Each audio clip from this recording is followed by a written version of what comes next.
Ladies and gentlemen, on behalf of the WhoTubia podcast team, we apologise for last week's missing episode, but we're going to make up for it this week. With telesnaps. With telesnaps. And brief narration from some classic star. We'll get into that. My name's Jon Gransden and I'm here with... Christopher Thomson. And I am Matthew Chambers, and I'm not sure if I'm here at all, but then again, that's my problem. and this week we are reviewing The Almost People. And Rebel Flesh, but that will Rebel literally Flesh. take 2 minutes.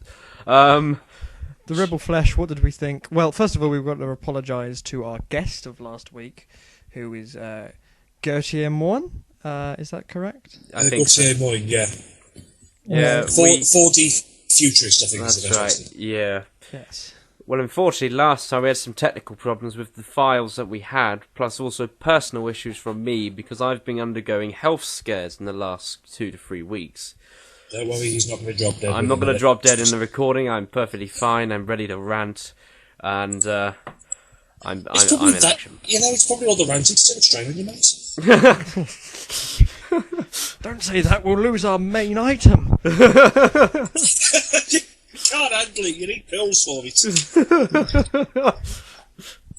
There are some That's things what gets that can be people taken watching. away, but yeah.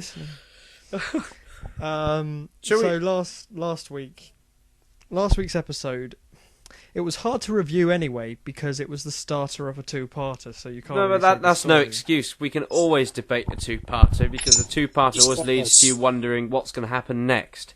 So Absolutely. I don't think I actually think this is just like the opening. Well, actually, no, I wouldn't even say. People have compared this two-parter to last year's Silurian story or just Homo Reptilia story because some classic fans It's a don't even. Silurian story, not a Homo Reptilia. Yeah, because some people are saying they're not Silurians. They don't look like Silurians. Oh, shut up. Just Well, watch then it. again, neither do humans from 4,000 years ago, but we're still humans. Yeah.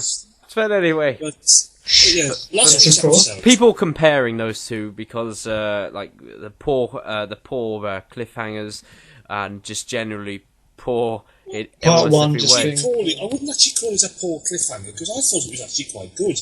I thought it was However, I thought yes, that is actually the word I'd use. Last week, so the Rebel Flesh for me was tremendously lacklustre. It got so much going for it. I mean, you've got the sort of aliens and Blade Runner quality about it, and the sort of the other links to other bits of Doctor Who folklore, if you like.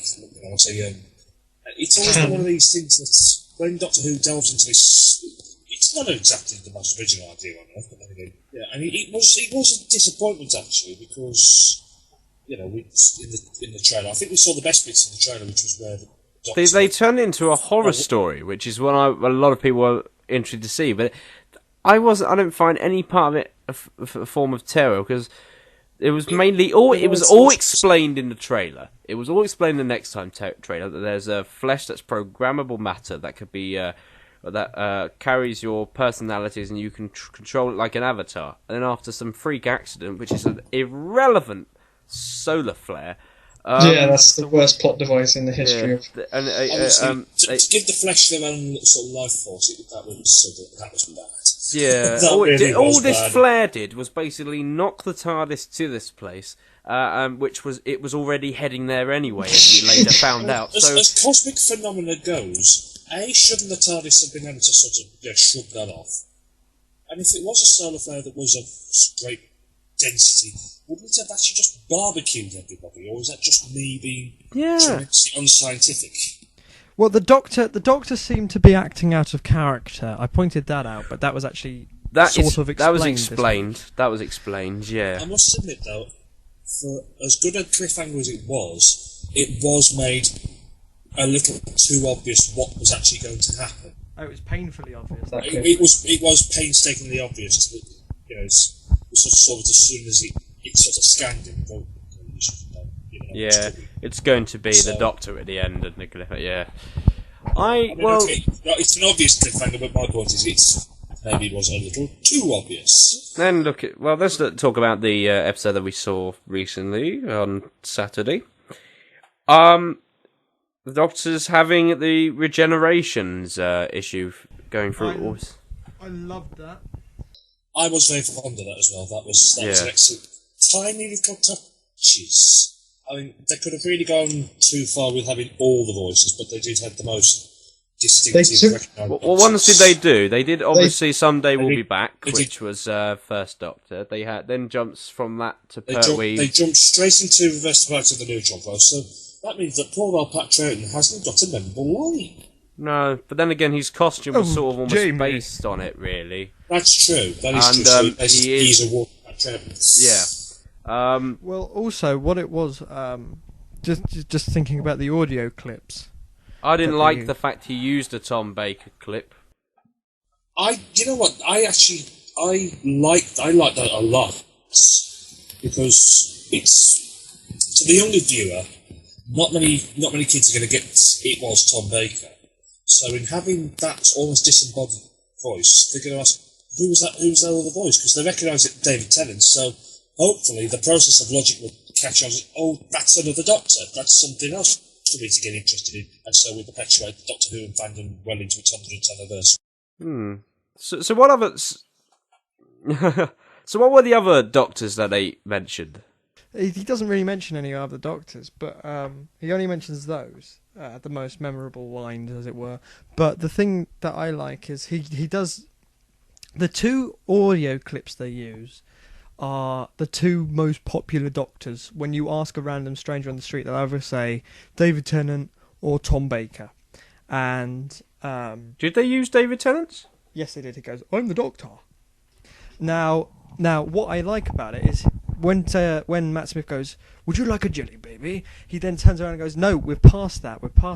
And then he says, David Tennant, hello, I'm the Doctor. He's like, we've moved on from that. We've moved on. It's almost like, it probably isn't meant to be, but it feels like a subliminal message to the audience going, we've moved on from these actors now.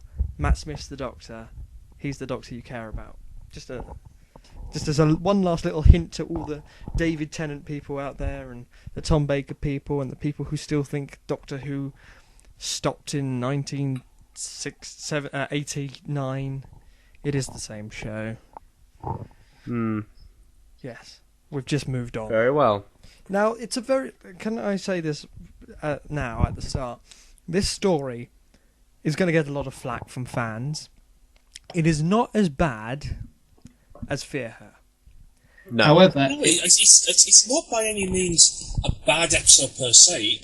They're just both very lackluster. They need some kind of real kick to really give it a sort of yes, that would have been awesome. But I get the impression that with these two episodes, it did feel a bit rushed for time. It felt almost like it is almost an end of season story. But the point is that they had to rush to get this one done just to sort out whatever else is going on. Yeah. You know, they got everything in there that they needed to get. It's just about the... Yeah, that's it. It's not been written as well as it could have. It was definitely not written. It could have been an absolutely phenomenal episode, but it just struck me as that they haven't got enough time to do this. But I have to say about the episode, I love the split screening. I always love split screening effects. That was a lovely bit of... It was good, wasn't it? I really loved the sort of how they managed to split screen. It's like when Mickey meets his double in Parallel Earth in The Rise of the Cybermen Age of Steel. I loved that effect. And all the 7 Harrys in the Harry Potter film. Yep, I like that. And all the Masters in the End of Time. Well, even if we're going back further than that, I loved it like sort of Arc of Infinity with 2 Peter Davisons. When you had, sadly, the Enemy of the World wasn't existent in a form that we could actually see Patrick Troughton opposite himself. It's amazing if you either read or listen to Barry Letts's book Who and Me. He actually goes through the whole process of the way it was made, and it would have looked absolutely gorgeous. Yeah. If it was still around. It's a shame. Oh, the Enemy of the World is with Patrick Troughton playing the bad guy, isn't it? Yeah. It is indeed, yes. You've also got like Tom Baker in Meglos with himself. It's just I just love split screen effect. I mean, I did it myself in a video. which I was quite pleased with in some ways how I managed to get it working in the end. It's in split screen. He's going to turn up in one of my Doctor Who episodes that we're currently filming, and hopefully we're going to finish at some point. And not to forget David Tennant in Journey's End. Yeah, that's true. Yeah, yeah, that was. I just saw that and I was like, this is very good. And you can sort of, well, obviously looking at it with a media perspective, you sort of think, that's how they did that. That's how they did that bit. Yeah, that's an extra there. That's very good angled. And but it just looks so well. I just loved it. I also liked. No, I didn't like me being picky as a visual effects person as well as a media student. When you've got the two Matt Smiths and it wasn't split screen, he's standing on a green screen for one shot and the other he's not. The Master in The End of Time. How did I forget that? But I said that earlier. He did mention that. I was going to say, whoever actually worked that out and said, right, we're going to do it this way, needs a medal. Oh, it's a very clever idea because you can have them overlapping, can't you? Yeah. But the thing is with that, you'll get a slightly different effect of the grain on the shot, so the colours will be a bit off, which is noticeable in some of these shots of Matt Smith, as well as one Doctor is taller than the other. I don't know if that's down to the shoes, but he seems like a half an inch smaller than the other one in a couple of shots. But that's just me being incredibly picky. That is very picky, John. This is you. Yeah, that's very picky. However, they could have easily fixed that, you know. All right, let's move away.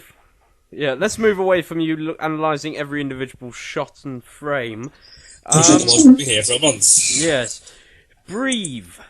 The Doctor makes several references to breathe, and I like the fact that it was swapped so that because what was revealed later is that the Doctor actually swapped the shoes round, which was the only thing to identify.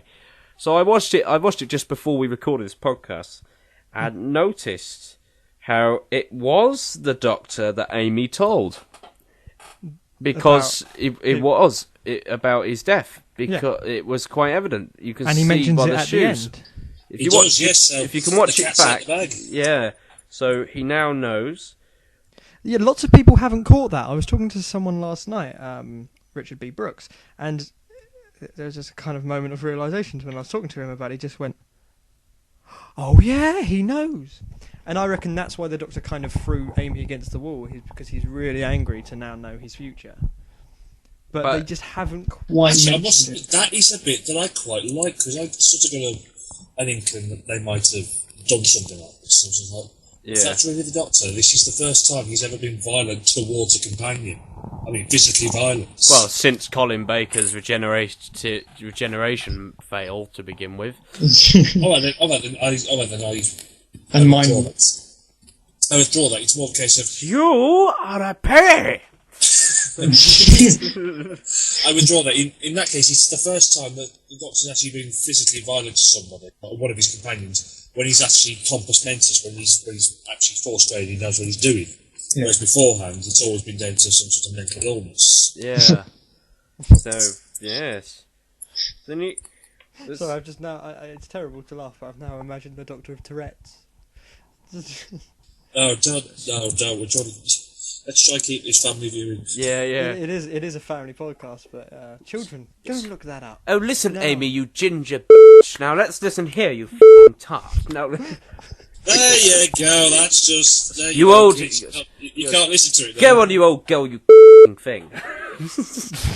I will cut that out, but I'm going to bleep it. I'm really surprised at you, Jon.